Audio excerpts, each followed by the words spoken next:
Alright, what's going on, people? Ring Roadmap here, and today we're going to talk about Akhmadaliev versus Inoue.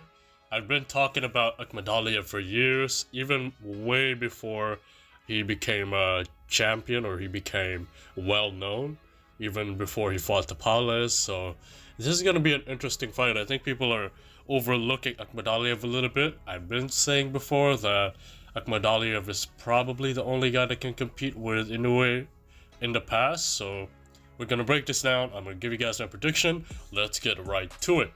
So one of the things that Akhmadaliev is really good at is boxing in circles, right? Jabbing in circles, landing sneaky shots while he's circling around. Okay, so let's see some example here. Or some examples here. You can see him just circling around with that jab, staying out, taking some small steps backward, which may seem boring for some, but this is a skill that Uzbekistan boxers have been doing for years, right? They're really good at taking small steps backward and making you miss by a few inches just by taking a few inches back, okay? Or taking a few inches of step backs, as you can see right there. Another thing that Akhmadaliev is good at is countering off of the gallop, okay?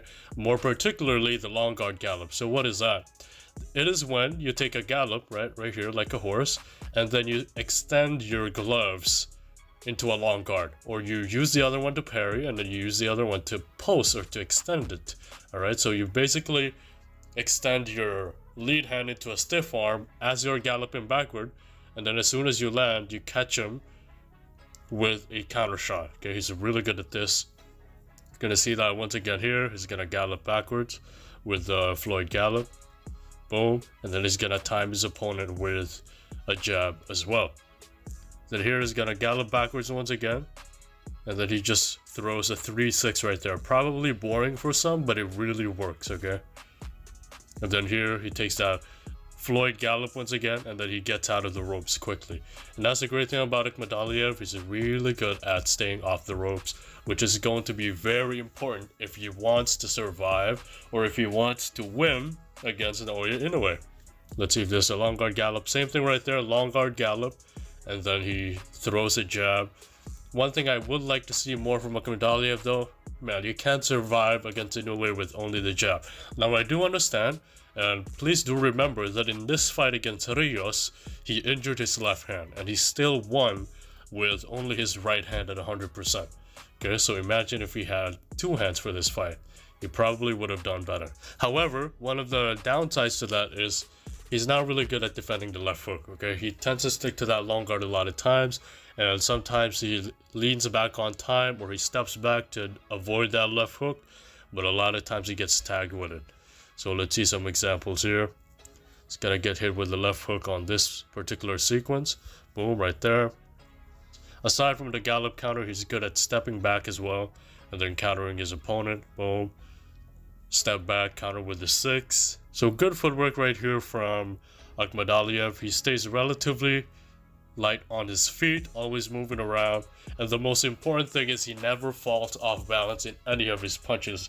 If you look at most of the opponents of Inoue, whether that might be Fulton, you know, Fulton was overcommitting on his right hands, and guess what happened? He got countered. Who were the other opponents? Tapales was overcommitting on his overhand lefts, on his left hands.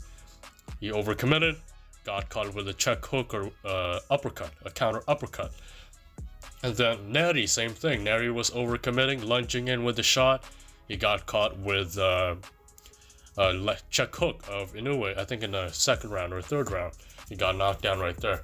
Akhmadaliev doesn't have that problem. He's really good at staying balanced, staying neutral, not falling too heavy on the front foot, not lunging in whenever he throws his power shots. The only question is, how is he going to somehow cut the distance and at the same time land these clean shots on Inoue? I'm not really sure who has the longer reach, but Inoue will have the faster first step than Akhmadaliev. Akhmadaliev, I think the only thing that Akhmadaliev is probably on the same level as Inoue is in the area of backward fighting. Okay, he's good at fighting backwards just as much as Inoue. But other than that, in terms of fighting while going forward, Inoue has the edge. In terms of fighting on the inside, Inoue has the edge. fighting in mid-range, Inoue has the edge. Long range, Inoue has the edge. Only part of Akhmadaliev's game where he's a little bit better than Inoue is probably, or not better, but on the same level, is probably his lateral movement and his backward movement. So that's what he's going to have to utilize in this fight in order to have a chance. Now, let's get right into my prediction. I would go Inoue via TKO right here at around round 7 to 9, okay? Probably a bit later, but I would be a little more bold and say he's gonna knock him out in round 7 to 9, simply because there's too many openings right there, and once Inoue times the footwork of Akhmadaliev, is gonna be an easy target all the way, okay? It's gonna take him a little while, I'd say 5 to 6 rounds, before he figures out the rhythm of Akhmadaliev, but round 7 to 9 is gonna go for that KO, possibly via a body shot, or a left hook to the head. Those are the shots that really affects Akhmadaliev a lot. That's what he's most open to. So I wouldn't be surprised if that's the punch that's gonna end the fight. So that was it. If I was gonna bet, I would bet on Akhmadaliev simply because all the odds are stacked against him, and I do think he has the skills to pull it off if he plays it smart. But the downside to that is it's gonna be hella boring. He's gonna throw 2 to 3 punches at a time and then he's gonna run away. But even if he does do enough to technically win, I think they're still gonna give the decision to Inoue, okay? The only way he can win is if he engages, which I don't think he will, unfortunately. So if I was gonna bet, man, go for the fun bet. I would go Akhmadaliev via decision, but realistically, I would go Inoue via TKO around round 7 to 9. So that was it. Do I think this is gonna be a tougher fight than Tapales or Fulton? I do think it will be, okay? I think it will be a tougher fight than Tapales or Fulton, but I don't think he's got enough to pull it off. So that was it. Subscribe if you're new. Join my Patreon if you want to. I'll see you guys soon. Peace out.